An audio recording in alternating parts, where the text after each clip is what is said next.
I was in a bus the other day heading to Berger, and from nowhere we heard this frightening sound on top of our bus. Bim! Everyone was startled, and guess what? It was just one Agbero that hit the bus for no just reason. Still in the same bus, I was sitting at the edge close to the entrance, and it was very uncomfortable for me. So I kept on asking the man at the other side to adjust. Oga, adjust now. And the man told me there was no space. I wasn't convinced, but I took it in good faith. Soon I became the one at that same edge, and I realized that there was actually no space. New commuters kept on telling me, "Auntie, adjust now, auntie, adjust now." And I'll tell them, there is no space here, there's nowhere to adjust. So one man now reported me to the conductor.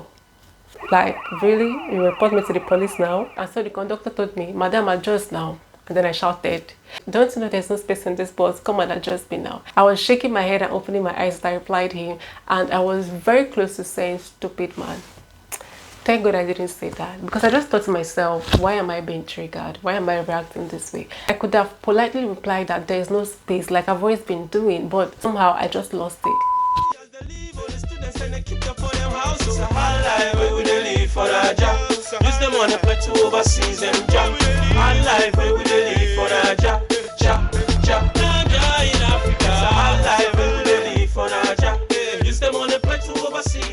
Our environment influences our behavior in every way, from our moods to our health to our belief system and more.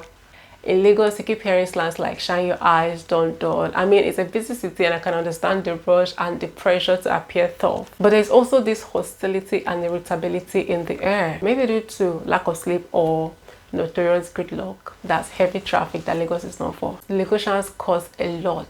They're always abused, whether they're in public transport, whether they're in private cars, whether they're using Okada. Anyhow, they are always in a rush, always impatient, and always cussing. It's very difficult to ignore the peculiarities of living in Lagos. Of course, it's not the same kind of life for everybody, but majority go through the same kind of hassles, although they may experience it differently. This video is based on my personal observation and how it affects me. There are 3 things that get to me badly. I am currently at Amuwo Odofin. I like the area and it has beautiful estates, fantastic road network. You hardly see traffic at this part of Lagos, but it is littered with bikes, brakeless Okada riders, brakeless Keke riders, heavy trucks on the road. Unlike many parts of Lagos, this area gives me that Owerri vibe because it's serene, and at night everywhere pulses different lights as there are so many hangout and nightlife spots. My first and topmost problem with this area is pollution. It gets to me terribly. The smell doesn't come always, but whenever it's in the air, it puts me in very bad mood. It upsets my mood, it upsets everything. The stench comes from this canal. You see how black this water is? That's how thick the smell comes.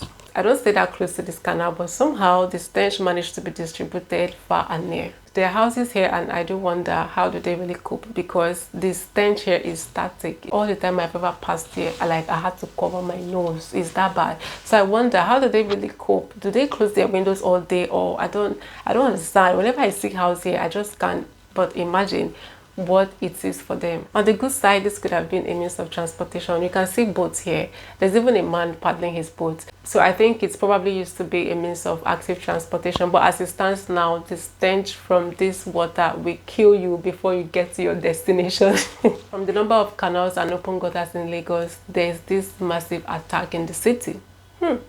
Mosquito attack. The mosquitoes in Lagos are a formidable force.